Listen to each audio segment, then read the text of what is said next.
Buen día a todos, una vez más desde España. Seguimos con el curso virtual de Introducción a la Investigación en Seguridad del Paciente y lo concluimos con esta sesión, este curso que iniciamos con la finalidad de sensibilizar y orientar a aquellos profesionales, especialmente de habla española, que desean involucrarse en la seguridad del paciente y desarrollar proyectos de investigación en este campo y proyectos de mejora. Nos ha permitido llegar hasta esta sesión en la cual, al igual que en las anteriores, pueden enviarnos las preguntas y dudas que les surjan en relación a la exposición de los contenidos. Les confirmo también que en los próximos días tendrán disponible en el sitio web del curso un resumen de las mismas y de las respuestas de los distintos profesores que han participado. Quiero también pedirles disculpas en nombre propio, en el del resto de profesores y de la organización del curso, por los problemas técnicos y de otro tipo que han ido surgiendo a lo largo de estas sesiones. La finalidad de la sesión de hoy se resume en 3 verbos: sintetizar, resumir y promover. De una forma más concreta, los objetivos de esta sesión son el realizar una recapitulación sobre las cuestiones y los comentarios de los profesores y participantes que han ido surgiendo a lo largo de este curso. En segundo lugar, revisar aquellos aspectos que deben de considerarse para realizar un proyecto de investigación en seguridad del paciente. Y por último, facilitar los recursos, dar pistas, dar ideas para continuar avanzando en el aprendizaje de métodos de investigación en seguridad del paciente. Los contenidos de esta sesión los hemos agrupado en 4 grandes apartados. El primero de ellos, una revisión sobre 2 ejes en cuanto a la investigación que necesitamos, tanto la dirigida a la cuantificación del daño y el análisis de los factores contribuyentes, como a encontrar soluciones y aplicarlas y evaluar su impacto. Una segunda parte en la cual revisaremos algunos puntos a considerar a la hora de elaborar un proyecto de investigación, especialmente en el campo de seguridad del paciente. Una tercera parte dirigida a cuáles serían los aspectos a considerar para continuar haciendo y aprendiendo. Y por último, un último apartado sobre los retos y conclusiones a desarrollar. ¿Qué investigación es la que necesitamos? A lo largo de estas sesiones han ido viendo que hemos ido considerando distintos estudios, distintos puntos a tener en cuenta en torno a lo que hemos llamado el ciclo de la investigación en seguridad del paciente, que comenzaba con la medición del daño, continuaba con el análisis y la comprensión de las causas que lo determinan, la identificación de posibles soluciones, la evaluación del impacto de las mismas y las cuestiones referidas a cómo trasladar a la práctica diaria aquellas soluciones que habíamos identificado. Dicho de otra manera, me gustaría que consideráramos este nuevo esquema. Existen muchos tipos de investigación, pero en función de 2 criterios, que son la utilidad y la validez interna o el rigor con que se realiza, tenemos un tipo de investigación que es necesaria. Investigación bien hecha, con rigor, investigación útil para mejorar la seguridad del paciente. Este es el tipo de investigación que tenemos que desarrollar y que hemos intentado desarrollar hasta ahora. Tenemos múltiples áreas de investigación en seguridad del paciente, como ya se han ido analizando. Los errores de los profesionales y sus determinantes, los fallos latentes en cuanto a organización, en cuanto a coordinación, en cuanto a comunicación, etcétera. Aquellos estudios referidos al estudio de la frecuencia, la distribución de los incidentes y los eventos adversos. Hemos visto que hay grandes lagunas en cuanto a lo que son resultados, la medición de los resultados de las intervenciones en términos de eficacia, efectividad, impacto, sostenibilidad, etcétera. Tenemos afortunadamente o desafortunadamente un gran número de áreas de investigación en las cuales realizar nuestra actividad para mejorar el conocimiento. Para ello tenemos también múltiples métodos que también se han ido revisando. La selección del método a elegir dependerá de varias razones, pero fundamentalmente de los objetivos que tenemos, de lo que es la pregunta de la investigación, de los recursos disponibles, del ámbito asistencial en el que vayamos a realizar el estudio, sea hospital, sea atención primaria, sean centros sociosanitarios, sea la coordinación entre niveles asistenciales, etc. Por otra parte, estamos en condiciones de afirmar con pocas dudas de que tanto la metodología cualitativa como la metodología cuantitativa es necesaria para mejorar el conocimiento en este campo. Y también puede afirmarse con poco riesgo de duda de que son necesarios estudios dirigidos a evaluar las soluciones para mejorar la seguridad del paciente. La primera de las áreas que ya comentábamos era la referida a cuantificar el daño y analizar los factores contribuyentes. Hemos ido viendo a lo largo de las distintas sesiones que había distintos métodos que agrupábamos en la categoría de prospectivos, retrospectivos y, como no, transversales. Los estudios prospectivos, como la observación directa de los cuidados profesionales proporcionados a los pacientes, los estudios de cohortes prospectivos, la vigilancia clínica, con carácter retrospectivo, la revisión de cohortes histórica, el análisis de las reclamaciones administrativas y de los litigios, el análisis de las reclamaciones por negligencia y mala praxis, la realización de sesiones de morbimortalidad o los sistemas de notificación y registro de incidentes y eventos adversos. Todos ellos tienen pros y contras que vamos a revisar de manera somera. La observación directa es probablemente el método más eficaz para analizar los errores activos, los cometidos por las personas por acción o por omisión. Ofrece datos que no estarían probablemente disponibles de otro modo y es una metodología que puede llegar a ser, cuando se aplica con rigor, pertinente y precisa. Por contra, es una metodología que requiere formación, que es costosa en tiempo, en recursos, en esfuerzo, que a veces procura una sobrecarga de la información que luego hay que tratar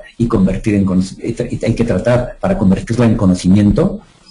Está sometida a dos sesgos, como son el sesgo del efecto Hawthorne o el sesgo de sentirse observado, que conduce a que las personas de alguna manera se comporten de una manera no habitual cuando se saben observados. El sesgo retrospectivo, que a veces, o de distorsión retrospectiva, por el cual muchas veces ocurre que los eventos adversos, los errores, cuando se observan a posteriori parecen como fácilmente evitables. Y tenemos que comentar otra limitación, y es que es menos eficaz la observación directa para detectar los fallos latentes del sistema.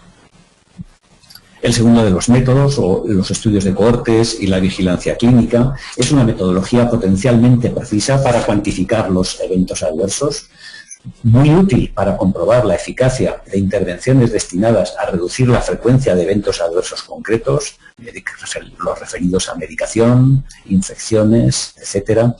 También puede integrarse con lo que es el sistema de atención y los sistemas de información habituales en la gestión clínica, pero por contra es una metodología que es costosa y que es poco eficaz en general para detectar los fallos latentes que antes estábamos comentando.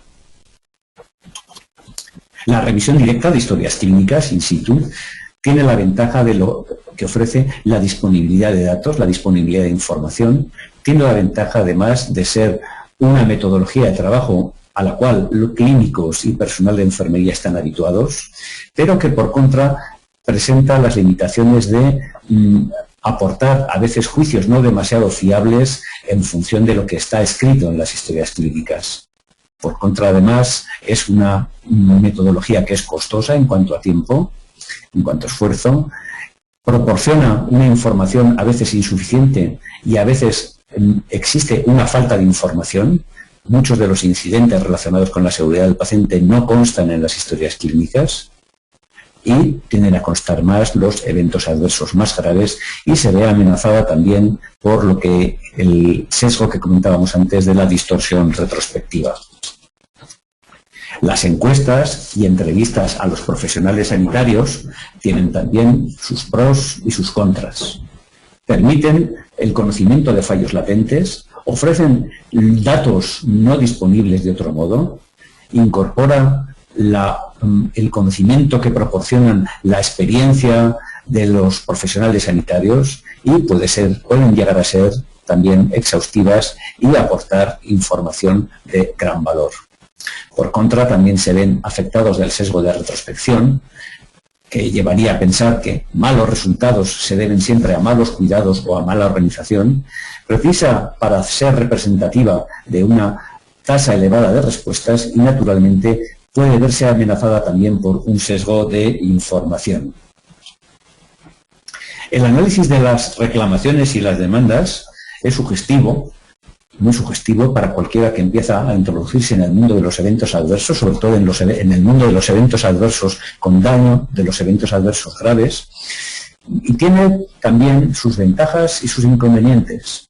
Debemos destacar que permite conocer fallos latentes en las organizaciones, debemos de afirmar que permite conocer mejor los puntos de vista de pacientes, de abogados, de financiadores y de proveedores, pero por contra se ven amenazadas de sesgos de retrospección, sesgos de información y tenemos puesto de manifiesto que es una fuente de datos muy poco estandarizada y una fuente de datos que está excesivamente dotada de falsos negativos y falsos positivos. No están todos los eventos adversos que deberían de estar y muchos de los que están no son tales eventos adversos y tienen que ver más con problemas de relación entre profesionales sanitarios y pacientes. Los sistemas de notificación para el aprendizaje es probablemente uno de los sistemas más interesantes para conocer qué es lo que ocurre en los servicios sanitarios. Sin embargo, debemos destacar que su finalidad esencial es el aprendizaje, no la epidemiología ni el conocimiento abstracto, en el conocimiento en general de lo que es la frecuencia y distribución de los eventos adversos. Y es algo que debe de tenerse en cuenta. Son muy útiles para detectar fallos latentes. Es un sistema de particular interés porque ofrece múltiples perspectivas a lo largo del tiempo y puede llegar a ser un procedimiento estandarizado. Por contra, se ven amenazados de los sesgos de información, tienden a recogerse más eventos adversos graves que leves y se ve amenazado también de un cierto sesgo de retrospección, que ya hemos comentado.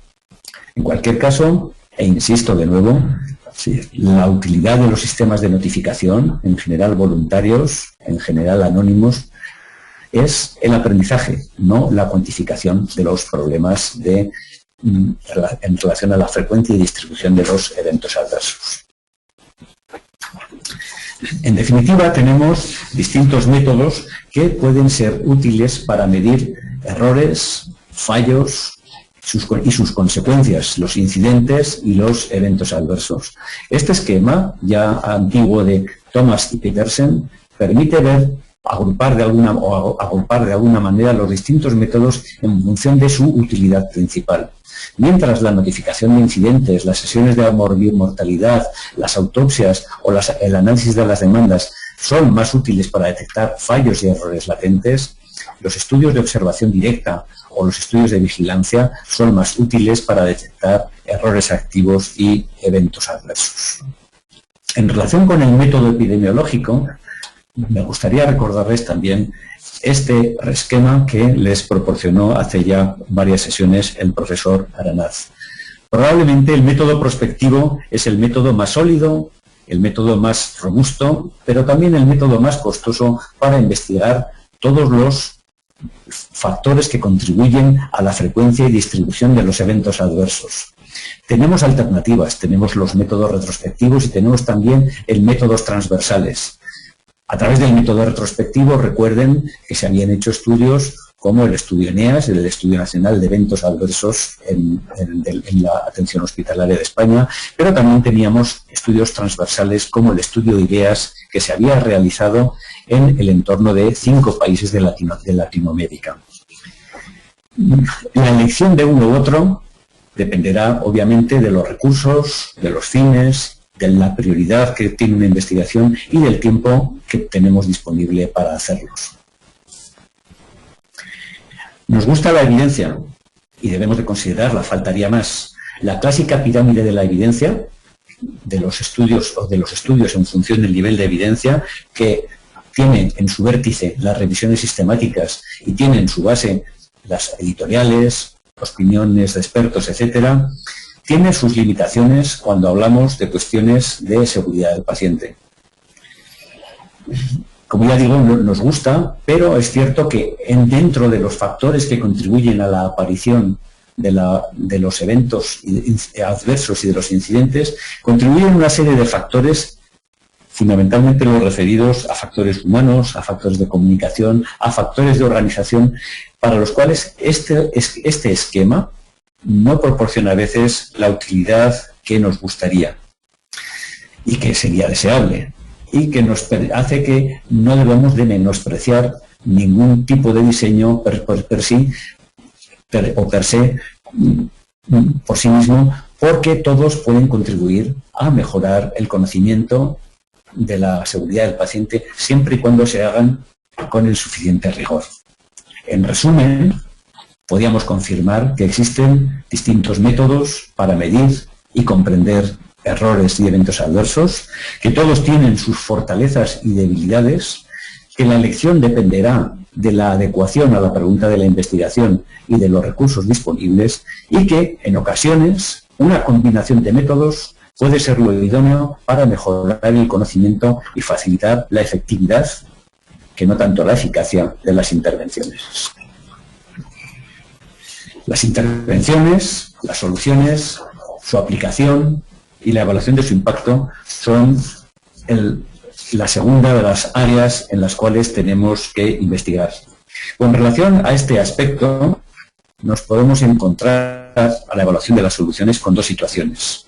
Que lo que persigamos sea identificar la eficacia de nuevas soluciones. Para eso tenemos el ensayo clínico aleatorizado, controlado y doble ciego, el gol estándar de la investigación en medicamentos, pero también tenemos estudios pre y posintervención, con y sin grupo control, etcétera. Tenemos distintas alternativas y también tenemos distintas estrategias, como son la aleatorización por bloques. Por contra, adicionalmente, tenemos también estudios dirigidos a comprobar soluciones ya identificadas, cuyo objetivo es mejorar la efectividad de las prácticas que han mostrado su eficacia en estudios anteriores. En lugar de la intervención, el punto, el eje sobre el cual debemos de analizar el foco de la investigación puede ser variado. Normalmente, cuando hablamos de incidentes y eventos adversos, el foco son los pacientes. Cuando hablamos de errores activos, el foco son los profesionales sanitarios. Cuando hablamos de fallos latentes, el foco es el sistema y el lugar de trabajo, las condiciones en las cuales realizan su actividad diaria los profesionales sanitarios. Un entorno que a veces no es el que nos gustaría tener a todos. Los ensayos clínicos controlados, los cuales ojalá pudiéramos hacer más, son los que proporcionan, como ya hemos comentado, una evidencia más robusta de eficacia y son las que permiten un control eficaz de variables confundentes y de variables no medidas. Requieren la aceptación y el equilibrio de lo que debe ser realizado, son menos útiles en términos de efectividad, tienen la amenaza de la validez externa de sus resultados, son costosos en tiempo y recursos y permiten, debido a la estructura que tienen habitualmente, un análisis muy limitado para lo que son los subgrupos. La clásica anécdota que se cita en los cursos de seguridad del paciente y de los ensayos clínicos de si es necesario tirarse en paracaídas para comprobar la eficacia del mismo, y de tirarse con o sin paracaídas, refleja un poquito las limitaciones que pueden llegar a tener los ensayos clínicos a la hora de aplicar las soluciones de seguridad. Como ya comentábamos, nos gustaría tener evidencias y tenemos evidencias más robustas y muchas veces tenemos evidencias débiles.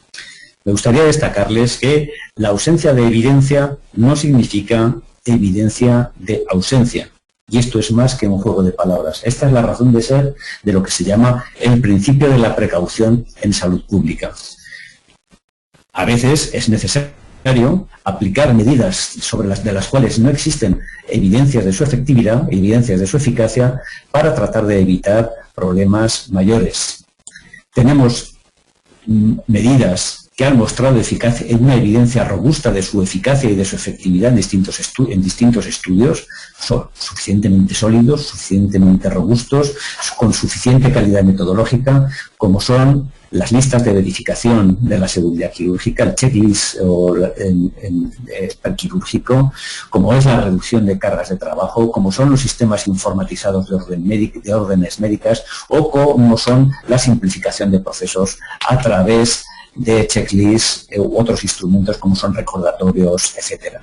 Por contra, desgraciadamente, no tenemos evidencias suficientemente claras o suficientemente válidas para valorar la efectividad y la eficacia que pueden suponer la estandarización de los traslados de los pacientes entre servicios y niveles asistenciales, o lo que puede suponer las amonestaciones corresponsables de cuando se han producido incidentes y eventos adversos.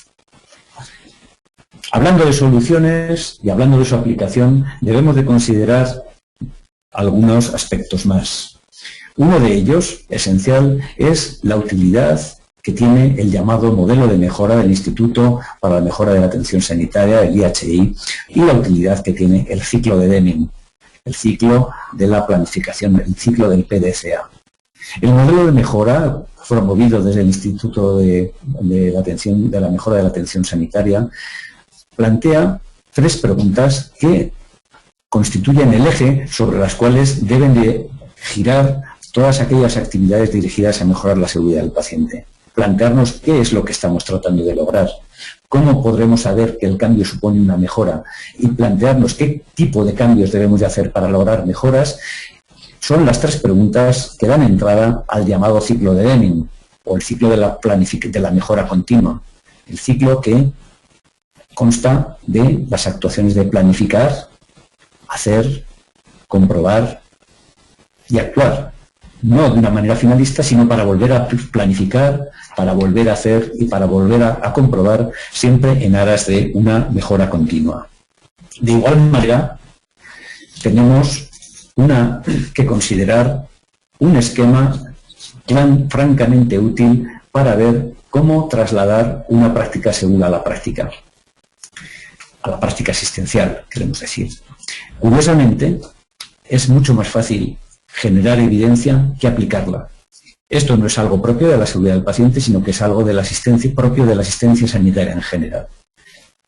¿Qué es necesario para aplicar una práctica segura y para conseguir que se lleve a la práctica? En primer lugar, revisar y sintetizar la evidencia. Aquí tenemos la utilidad de las revisiones sistemáticas, las revisiones no sistemáticas, etc. Tenemos que plantearnos también, a nivel local, la identificación de barreras para su adaptación. Obviamente no son lo mismo unos hospitales grandes que pequeños, no son lo mismo hospitales comarcales que hospitales universitarios, no es lo mismo la atención primaria que la atención hospitalaria, no es lo mismo entornos de países altamente desarrollados que países con sistemas en transición. Y también debemos de plantearnos cómo medir su funcionamiento para asegurarnos de que esa práctica se aplica en la realidad. Y para ello es donde empiezan a cobrar sentido 4 palabras que eran destacadas, o 4 términos que eran destacados por Prónopos: evaluar, realizar, formar, involucrar. Esta etapa es la última y más compleja. Las intervenciones tienen que adaptarse a cada hospital teniendo en cuenta la cultura local, los recursos, las costumbres, los hábitos, etc. Y es aquí donde, como ya les comentaba, juegan un papel lo que llaman las 4 Es y fundamentalmente, insisto otra vez, las de involucrar, formar, realizar y evaluar. También, a la hora de trasladar a las organizaciones los cambios y cómo promoverlos, debemos destacar el papel que juegan muchos factores en los cuales, como ya comentábamos antes, la metodología del ensayo clínico es difícilmente aplicable. Me gustaría destacarles la importancia que tienen en el llamado modelo de Kotter para que, en definitiva, los cambios se trasladen a la práctica y no solo se trasladen de una manera accidental, de una manera puntual, sino que se queden anclados en el mismo. Requiere acciones a nivel de liderazgo, a nivel de equipo, a nivel de coordinación, a nivel de pruebas para valorar su adecuación, a nivel de difusión y a nivel de introducción de todos estos factores en lo que es la cultura de la organización. De cualquier modo, como ya comentábamos, también a este nivel tenemos múltiples métodos. Una buena investigación, un buen proyecto de investigación, exige cuando menos una correcta elección del método, una adaptación al entorno en el cual se va a desarrollar, tratar de utilizar un método que esté validado, un método que esté comprobado para poder compararnos con los resultados que se hayan obtenido en otros entornos, en otros estudios. Publicaciones hay al respecto y aquí tienen una de ellas especialmente dirigida a aquellos entornos asistenciales en los cuales la calidad de los datos no es la que nos gustaría tener. El segundo de los puntos del día de hoy, como ya comentábamos, eran los aspectos relativos al proyecto de investigación. Un buen proyecto de investigación requiere un protocolo bien diseñado. Las características que debería tener un protocolo han sido analizados y muchos de ustedes los conocerán, pero esto no nos exime de que le recordemos una serie de puntos. Un buen protocolo de investigación debe de recoger bien, de una manera suficientemente precisa, lo cual es el tema de la investigación. Y para ello debe de tratar de sintetizar lo que se sabe a través de una revisión exhaustiva, la importancia del mismo ponderada con otros problemas semejantes que probablemente compitan en fondo con el proyecto que nosotros presentamos, dejar clara cuál es nuestra experiencia al respecto, dejar formulada de una manera suficientemente precisa cuál es la pregunta de investigación que se pretende resolver, así como la hipótesis y los objetivos. Si es posible, de una manera priorizada y de una manera organizada. En cuanto a material y métodos, la investigación debe de plantear quiénes van a ser los sujetos de la investigación, el foco de la investigación que comentábamos anteriormente. ¿Van a ser los pacientes? ¿Van a ser los profesionales y su conducta clínica? ¿Van a ser los centros y su organización? ¿O va a ser el sistema en su conjunto? Debe de tratar de dejar claro y de una manera inequívoca cuáles son los criterios de inclusión y de exclusión, cuál es el método a utilizar y cuál es la justificación del mismo. En su caso, cuál es el tipo de muestreo y las cuestiones estadísticas que se van a considerar, y también un cronograma y un presupuesto detallado y ajustado todavía más en los tiempos de crisis económica en los cuales estamos inmersos. De igual manera, un protocolo de investigación debe de considerar, y más en un tema en el que el factor humano es tan importante, una serie de cuestiones éticas. Por ello, es conveniente que se haga una revisión por un comité de ética de la investigación que valore aspectos que a veces el sesgo del investigador, el sesgo, digamos, de entusiasmo del investigador no le permite ver, como son que cumpla la investigación propuesta los principios de beneficencia, no maleficencia, justicia, autonomía, confidencialidad y anonimicidad. También debería de plantear y debería de estar escrito y analizado en el protocolo de investigación cuál va a ser el plan de difusión, revista nacional, internacional, informe, y cuál es el impacto previsible tanto en términos clínicos como en términos bibliométricos. También debe de considerar, como no podía ser de otro modo, cuáles son las agencias de financiación a las cuales se piensa o se quiere solicitar dinero para poderlo llevarlo a efecto. Y para ello debe de considerarse también cuáles son las prioridades de esas agencias de financiación y la adaptación a las mismas. También debe de constar de una manera detallada en un protocolo de investigación quién va a ser el equipo investigador y la asignación de las tareas de cada uno de los miembros del mismo. De igual manera, y en ocasiones es conveniente, que incluya la posibilidad de tutela y apoyo metodológico por expertos o por grupos de trabajo o por otros equipos que hayan desarrollado actividades semejantes. También me gustaría destacarles que cualquier proyecto, la realización de cualquier protocolo de investigación supone cuando menos se llegue a efecto o no se llegue a efecto una enorme oportunidad de aprendizaje. de la elaboración de un buen proyecto es a veces el inicio de mejoras que a veces tienen poco que ver con lo que se ha realizado o con lo que se va a realizar. Pero debemos de plantearnos cómo continuar haciendo y cómo continuar aprendiendo. Para ello les hacen falta recursos. Me gustaría destacarles alguno de ellos de utilidad para cualquier persona interesada en los temas de investigación de seguridad del paciente. Obviamente nos hacen falta para conocer bien los métodos de investigación en general, aparte de los de investigación en seguridad del paciente en particular. Textos de métodos de investigación en general, en investigación en ciencias de la salud, hay muchísimos. Un clásico como es el de Halley y Collins, de diseño de investigaciones clínicas, y otros disponibles gratuitamente, en este caso en la página de la Organización Panamericana de la Salud, que proporcionan en el texto una guía práctica de investigación en salud, una serie de consideraciones de gran utilidad para cualquiera que quiera llevar a efecto un proyecto de investigación. También es necesario conocer los recovecos, el funcionamiento de la publicación científica y de la búsqueda de información.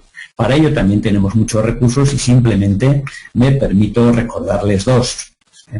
Y destacando que son dos textos, de los cuales hay muchos más. El llamado ABC de la redacción y publicación científica o el texto recientemente actualizado de webs y buscadores en ciencias de la salud, ambos en libre disposición a través de la red. Ya en el campo concreto de la investigación en el área de seguridad del paciente, tenemos una serie de páginas de obligada búsqueda. Una de ellas, la página de investigación en seguridad del paciente de la Organización Mundial de la Salud, tanto en su versión española como en su versión inglesa. Aquí podemos encontrar textos, recursos sobre métodos, sobre procedimientos, estudios realizados en distintos países, estudios realizados en distintas áreas, estudios promovidos por la propia Organización Mundial de la Salud y a veces también una serie de recursos formativos, uno de ellos sería este curso, que pueden ser de utilidad para cualquiera que quiera desarrollar acciones en este campo. También me gustaría destacarles una excelente página, que es la del Centro para la Investigación y la Práctica de la Seguridad del Paciente, de Boston. Aquí tenemos también una gran cantidad de recursos de estudios de investigación que se han hecho, de periodización de estudios, de métodos, etcétera. De verdad que es una página francamente interesante y de gran utilidad para cualquiera que quiera realizar, que quiera buscar oportunidades, en definitiva, de investigación en el campo de la seguridad del paciente. También deberíamos destacar, como no, la página de la AHRQ, en la cual tienen agrupados por distintos capítulos, por distintas áreas, una serie de estudios ya realizados, muchos de ellos en libre disposición, casi todos, de estudios sobre la investigación y la aplicación de medidas encaminadas a la mejora de la seguridad del paciente. Podríamos seguir citando, pero únicamente me gustaría destacarles algunas más, muy pocas más. Una de ellas, la página de seguridad del paciente del Ministerio de Sanidad, Política Social e Igualdad de España, en la cual tienen, además de una gran cantidad de estudios que se han realizado en el entorno español, de cultura de la seguridad, de frecuencia y distribución de eventos adversos, de prácticas clínicas seguras y una serie de enlaces, tanto en campos de los referidos a formación, a proyectos en curso, información, etcétera. En esta diapositiva en la que están viendo, ven también ustedes un acceso a lo que es la red UNEDPAS, la Red Europea de la Seguridad del Paciente, que también promueve estudios en esta línea. Hablar de seguridad del paciente sería incompleto sin mencionar el papel que ha jugado la Joint Commission, tanto a la hora de definir objetivos como a la hora de promover distintos estudios encaminados sobre todo a la medición y a la aplicación de incidentes y eventos adversos y a la aplicación de prácticas clínicas seguras. Asimismo, aunque de una manera más imprecisa, debería de mencionarse a la hora de buscar campos, de buscar oportunidades, de buscar cómplices en la investigación de seguridad del paciente, el papel que juegan los blogs de seguridad. Hay muchos en el entorno anglosajón, pero me gustaría destacarles dos, y concretamente uno, en el campo de la seguridad del paciente en español. Un blog que sería el blog Sano y Salvo, un blog específicamente dedicado a problemas de seguridad del paciente en el entorno castellano parlante, en el cual se recoge información sobre proyectos, resultados de estudios, etcétera, fundamentalmente del área de la medicación, pero también de la cultura, de la seguridad, etcétera, en el campo de la atención primaria de salud. Tendríamos que decir que efectivamente estos son dos, pero no están todos los que están, todos los que son, mejor dicho. El último apartado de hoy es el que se refería a retos y conclusiones de esta sesión. Obviamente tenemos retos. Los retos son los siguientes.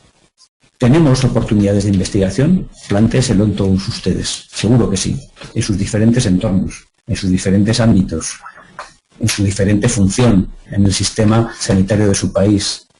Plantéense cuáles son las prioridades a desarrollar en función de la magnitud del problema, de la trascendencia del mismo y de las posibilidades de abordarlo de una manera efectiva, y plantéense también qué es una buena propuesta de investigación. ¿Cuándo tenemos una buena propuesta de investigación? Estas serán las claves que nos den, en definitiva, cuál es un problema prioritario de seguridad del paciente. Hemos hablado de oportunidades anteriormente, y tenemos muchas oportunidades para mejorar la seguridad, para investigar en seguridad del paciente. Los trabajos de índole académico son una de las mejores oportunidades para realizar investigación útil y con rigor para la mejora de la seguridad del paciente. En esta diapositiva, que pueden ver con sus correspondientes enlaces, pueden ver distintos estudios que, de alguna manera, en los cuales hemos participado con distintos doctorandos a la hora de realizar actuaciones, de realizar proyectos encaminados a mejorar el conocimiento de los eventos adversos en distintos entornos y de la aplicación de distintas medidas a nivel de lo que es la seguridad del paciente, desde cuidados intensivos hasta centros sociosanitarios, entornos asistenciales como el entorno obstétrico o entornos de otro tipo como el quirúrgico, etcétera. De alguna manera también el realizar un proyecto de seguridad, de investigación en seguridad del paciente tiene un gran valor añadido, y es que busca cómplices, busca personas comprometidas, profesionales comprometidos para mejorar la cultura de la seguridad. Una cultura de la seguridad, como ya se comentaba, se caracteriza por la información, la confianza, el aprendizaje y la organización flexible y el trabajo en equipo. La investigación la investigación en seguridad del paciente contribuye a mejorar el funcionamiento de dos de estas ejes que ustedes ven aquí, que son los de la información y el aprendizaje.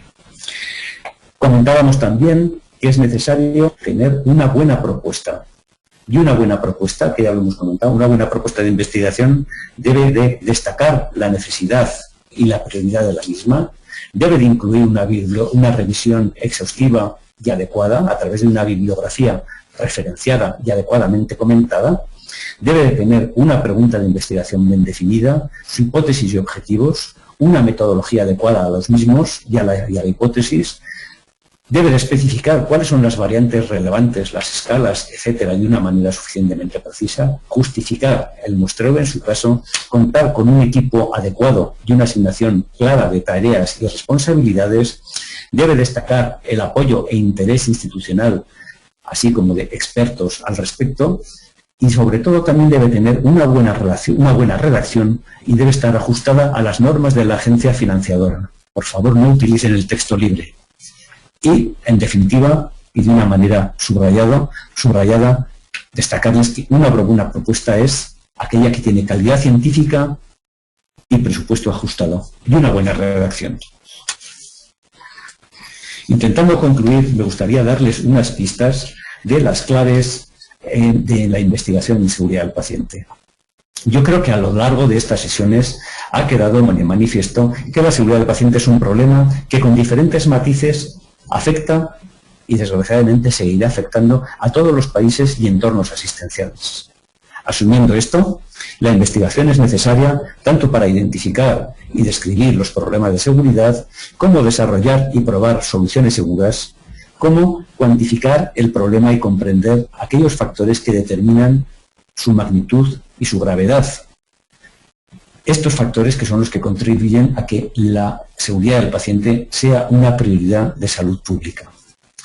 También sabemos que aquellos factores más frecuentemente implicados son los humanos, los asociados a la organización y la comunicación, aspectos para cuya mejora no son muchas veces necesarios grandes recursos económicos y sí enormes cambios de actitud, igualmente quizás más difíciles de lograr que los recursos económicos. También me gustaría destacarles que el fin de la investigación es producir conocimiento, pero también difundirlo y utilizarlo.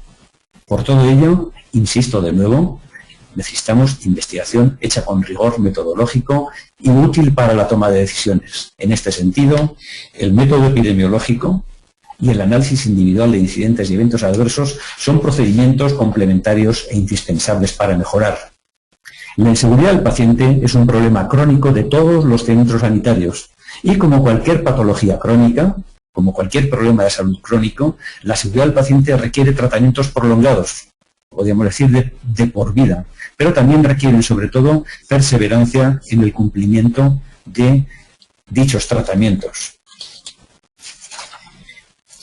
Me gustaría, concluyendo esta sesión, dejar constancia de nuestro agradecimiento a distintas personas, fundamentalmente a David Bates y a Albert Yu, que fueron los creadores de la primera versión en inglés de este curso, y a varios profesionales que nos han antecedido en el desarrollo de las versiones en francés y en portugués.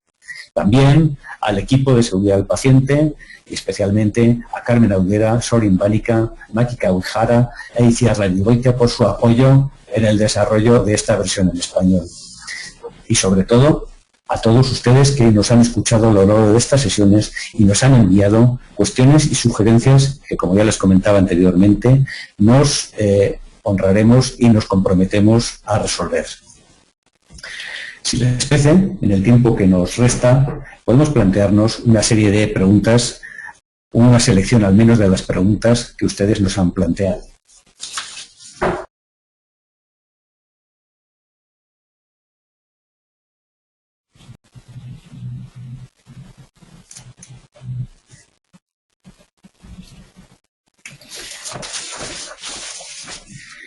Muy bien. Uno de ustedes nos plantea una cuestión referida a el trabajo en el área psiquiátrica, a la influencia que tienen los recortes de personal, los recortes de recursos en tiempos de crisis y, de alguna manera, a la importancia que tiene el factor persona. Efectivamente, para abordar cualquier aspecto relativo al papel de las personas en lo que es la seguridad del paciente, es un aspecto que es importante de considerar. Cierto, hay veces que, y esto es una opinión, no, con pocas evidencias, pero me gustaría destacarlo, hay veces que un análisis a veces detallado te puede llevar a la parálisis por el análisis. Creo que muchas veces las cuestiones no son de grandes recursos, pero obviamente alguno hace falta. Y es verdad que tener estándares del personal necesario, el personal mínimo necesario para atender adecuadamente los servicios sanitarios, así como lo que es su producción, es un aspecto de los aspectos que se pueden considerar. Hay algunos de ustedes también que nos hablan de otros recursos. Efectivamente, hay muchos otros recursos en castellano, muchos otros recursos en español, el del Observatorio de la Seguridad del Paciente en Andalucía, el de la Fundación Abedís Donabedian, etc. Disculpen si no podemos contestar a todos, pero es decir, la verdad es que hay muchísimas preguntas que es difícil agrupar de una manera breve de tiempo.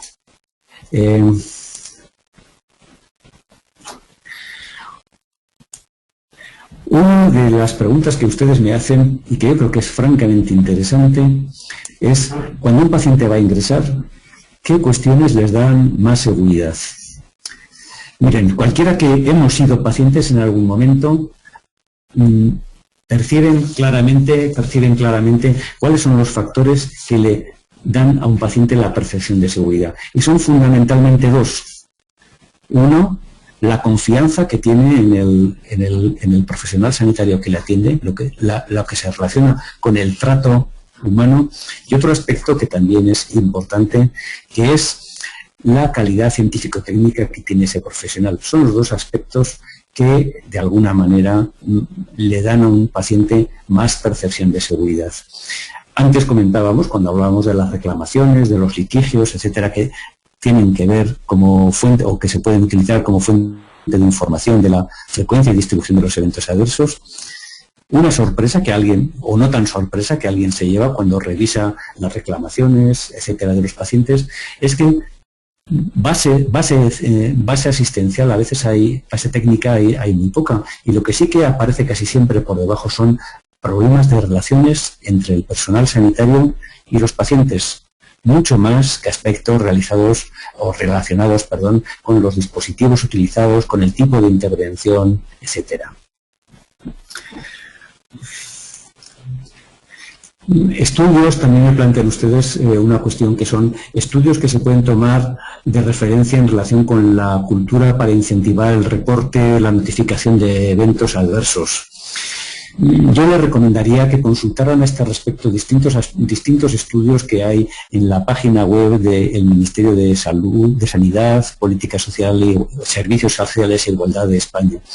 En el apartado de proyectos, en el apartado de estudios, tienen distintos estudios que se han hecho sobre la cultura de la seguridad, sobre los sistemas de notificación, y en ellos están referenciados, en muchos de ellos, a través de una revisión exhaustiva, cuáles han sido ese tipo de estudios o de estudios de referencia.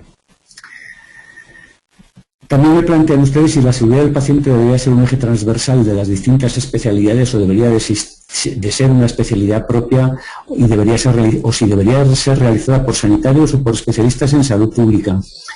Miren, yo tengo una opinión, y esto es una opinión, no es una evidencia. Yo creo que en esta área de trabajo hay trabajo para todos. Los especialistas de salud pública, en general, están formados en metodología, en la gestión del riesgo clínico, en la gestión asistencial, y por ello es una formación especializada de enorme valor, pero el trabajar en seguridad del paciente requiere una circunstancia, es decir, cualquiera tiene que trabajar en seguridad del paciente y cualquiera tiene que saber unos mínimos. Desde la administrativa o el oficinista de un servicio, desde el personal de enfermería, hasta el cirujano que se pone a realizar un tipo de intervención, todos tienen algo que saber y algo que hacer en el campo de la salud pública, en el campo, de la seguridad del paciente. Y por tanto creo que es tarea de todos. La tarea de los especialistas de salud pública, y esto se lo digo como tal especialista que soy, tienen un gran reto, y es que nosotros no somos los que nos lavamos las manos, nosotros no somos los que aplicamos prácticas clínicas seguras, no somos los que movilizamos a los pacientes, no somos los que sondamos en adecuadas situaciones de antisepsia, de asepsia, etcétera. Nosotros somos los que tenemos que tratar que los demás lo hagan, y ese es el reto de la salud pública o el papel de la salud pública en lo que es la seguridad del paciente, saber liderar este tipo de actuaciones. Me plantean ustedes que intente aclarar de a veces es necesario, una frase que he dicho, que a veces es necesario aplicar estrategias con evidencia reducida de su eficacia para evitar daños posteriores o mayores en los pacientes. Bien, en salud pública hay un principio que se aplica, que existe de manera generalizada y que tiene que ver sobre todo con problemas medioambientales, pero aquí es particularmente aplicable, que es el llamado principio de precaución. Por el principio de precaución consiste en aplicar medidas que ante circunstancias que sabemos que previsiblemente suponen un riesgo, determinadas cantidades de contaminantes medioambientales, etcétera, esto en el caso de los problemas medioambientales, ante esas circunstancias que sabemos que pueden ocasionar daños, que tenemos evidencias de que pueden ocasionar, o tenemos algunas suposiciones suficientemente razonadas de que pueden ocasionar daño a las personas, ante esas circunstancias, obviamente, hay que obrar, hay que actuar con precaución y aplicar una serie de medidas que muchas veces tampoco tenemos la suficiente evidencia de su efectividad, pero que es preciso hacerlas. Les sugiero la lectura de artículos sobre el principio de precaución, algunos de ellos publicados en la revista Gaceta Sanitaria, pero hay muchos otros, que les pueden orientar simplemente con su lectura, aunque no estén específicamente referidos al mundo de la seguridad del paciente, sobre cómo aplicarlo en lo que es el entorno asistencial. Y es algo que venimos haciendo de una manera habitual los clínicos desde hace años.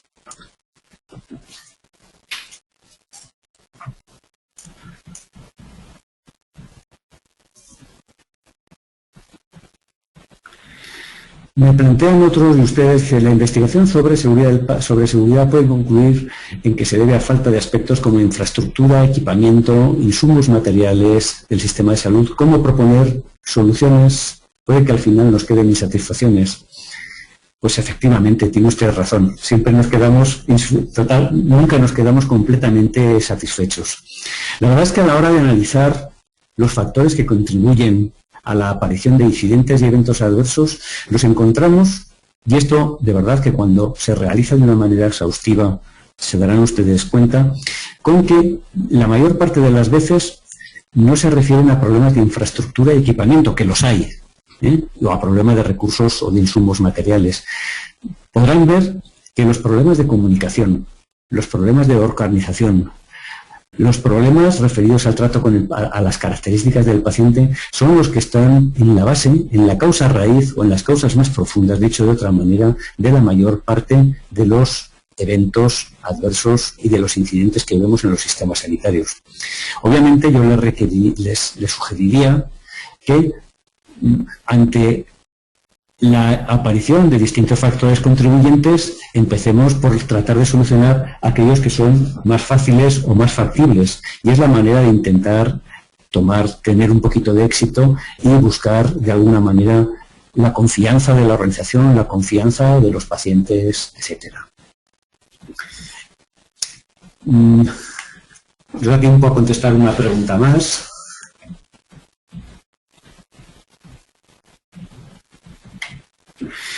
Una que yo creo que es fundamental en lo que hemos planteado.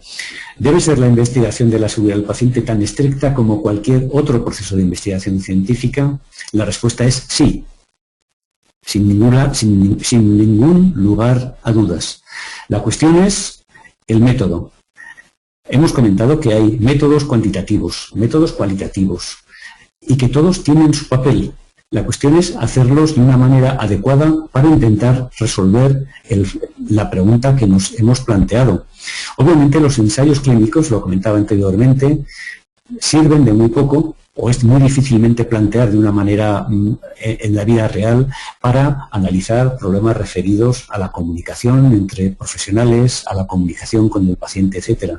Pero los métodos cualitativos, cuando se hacen con suficiente rigor, cuando se hacen con la población adecuada, cuando se hacen con un entrenamiento previo, proporcionan información francamente útil para resolver este tipo de preguntas. Concluyendo un poquito, si les parece, porque ya el tiempo se nos acaba,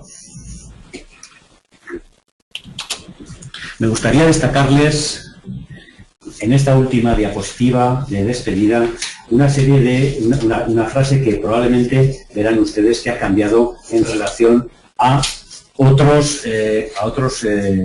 sesiones. Veían antes, habitualmente, que había una frase que decía continuará. La frase ha cambiado. Ahora somos nosotros y somos todos ustedes los que debemos de tratar de continuar.